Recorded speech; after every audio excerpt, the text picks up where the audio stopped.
Estica o seu braço para frente agora. Imagina que você está segurando um copo de água comum, de vidro. Qual é o peso exato desse copo? Umas 200 gramas no máximo. É um peso ridículo. Você consegue segurar isso dando risada, conversando, sem fazer força nenhuma. Mas agora, tenta manter esse braço esticado, com esse mesmo copinho, por 2 horas seguidas. O seu ombro vai começar a queimar como se estivesse pegando fogo. Os seus dedos vão tremer. O seu cotovelo vai travar. Se você tentar segurar esse copo inofensivo por 24 horas direto, o seu braço vai atrofiar e você vai parar no hospital. Presta muita atenção nisso. A água não ficou 1 grama mais pesada. O peso absoluto do copo não mudou nada. Mas o tempo que você passou segurando aquilo transformou uma coisa leve numa tortura insuportável. A bagunça e a exaustão da sua mente funcionam exatamente da mesma forma. Você não está cansado porque os seus problemas são gigantescos ou impossíveis de resolver.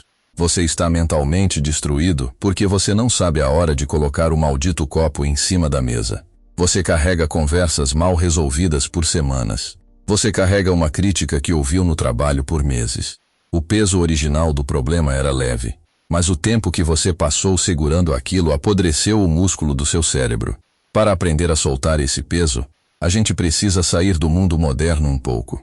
Esquece os aplicativos de produtividade. Esquece os gurus bilionários da internet. Volte no tempo comigo para o ano de 304 a.C. Estamos navegando no mar Mediterrâneo, perto da Grécia. O sol está brilhando num céu azul limpo e o vento está perfeito. No convés do maior navio daquela frota, existe um homem chamado Zenão. Ele não é um soldado. Ele não é um rei. Ele é um comerciante fenício. Mas ele não vende trigo ou madeira. Ele é dono do comércio mais caro e exclusivo de todo o mundo antigo. Zenão vende tinta púrpura. Naquela época, para fazer um único pote dessa tinta roxa brilhante, você precisava esmagar milhares de caramujos marinhos em decomposição. Era um processo nojento, lento e ridiculamente caro. Só o topo da elite do mundo, os imperadores e os generais mais ricos, podiam comprar roupas daquela cor. E Zenão tinha um navio inteiro lotado desse tesouro.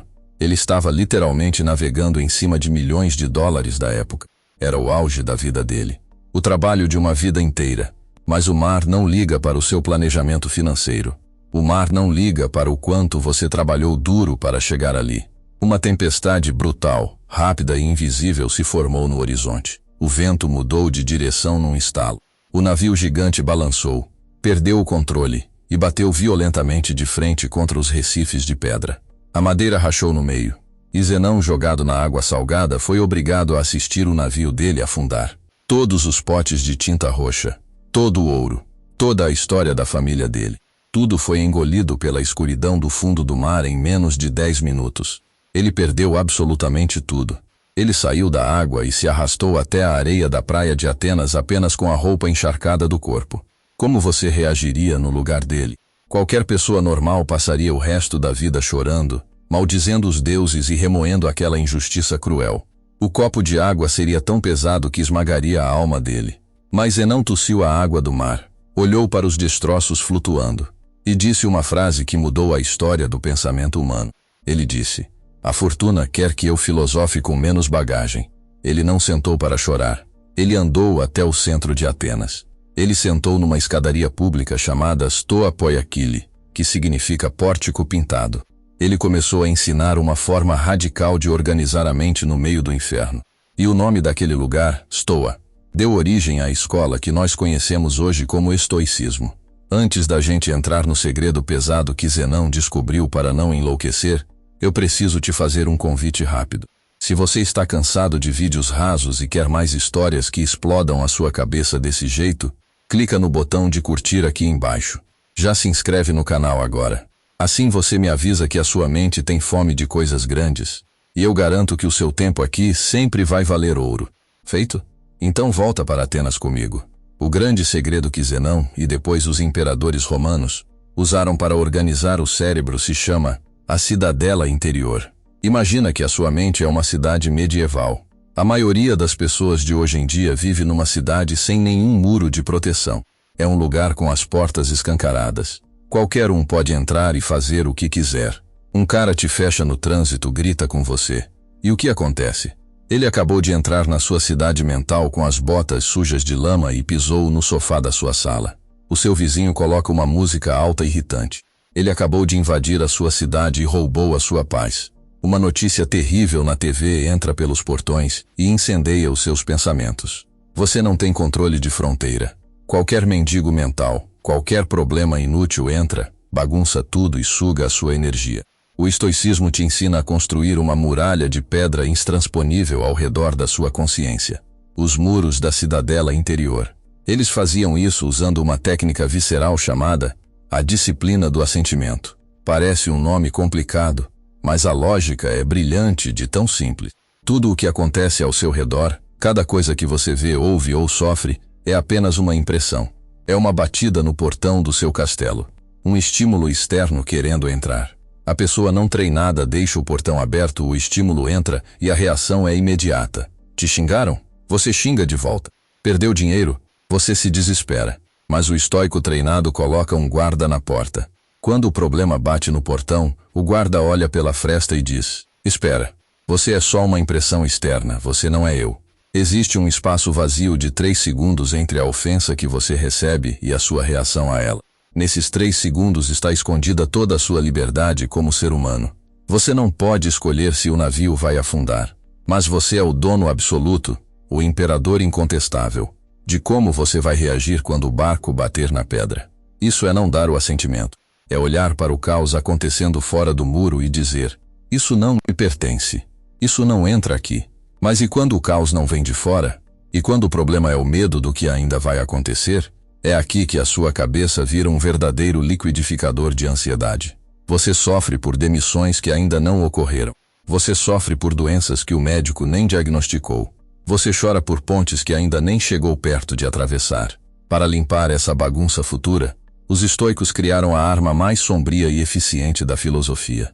Ela se chama premeditatio malorum, a premeditação dos males. Nós somos ensinados desde criança a pensar positivo.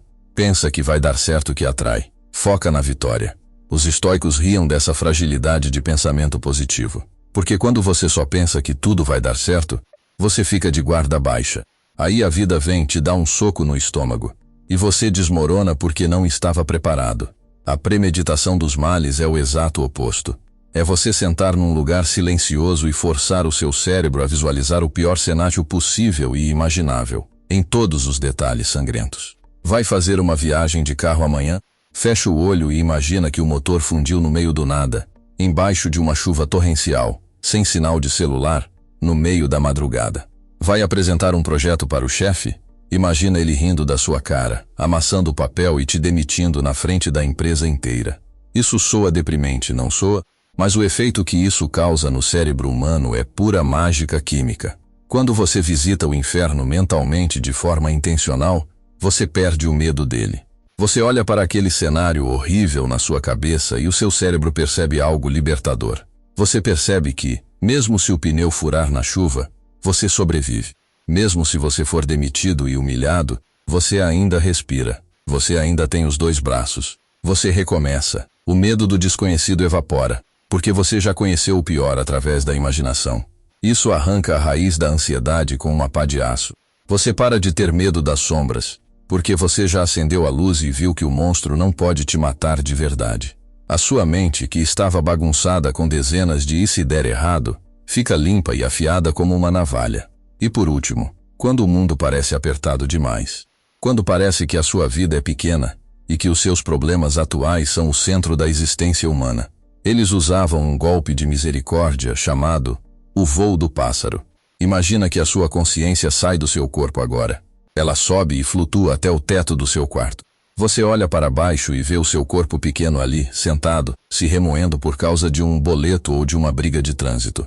A sua mente continua subindo. Ela fura o teto. Ela sobe acima das nuvens. Agora você consegue ver a sua cidade inteira lá embaixo.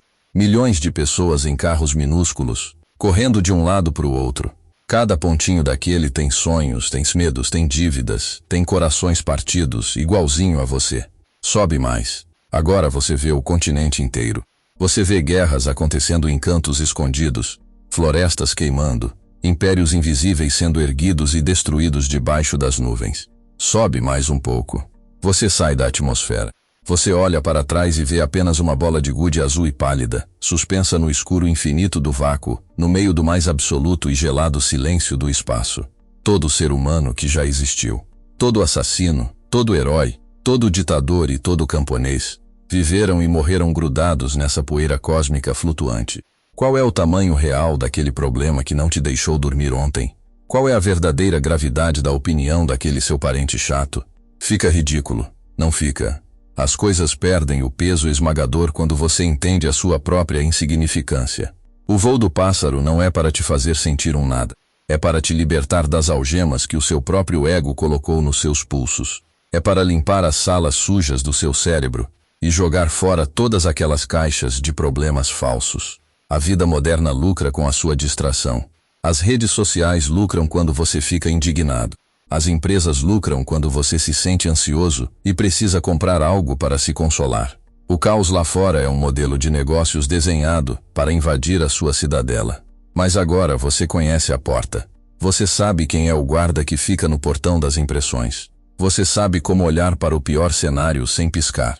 E você sabe voar alto o suficiente para ver que a maioria dos gigantes que te assustam são apenas formigas fazendo barulho na grama. O estoicismo não é não sentir nada. É sobre sentir profundamente as coisas certas. O seu braço já deve estar formigando, lembra? O copo de água está tremendo na sua mão.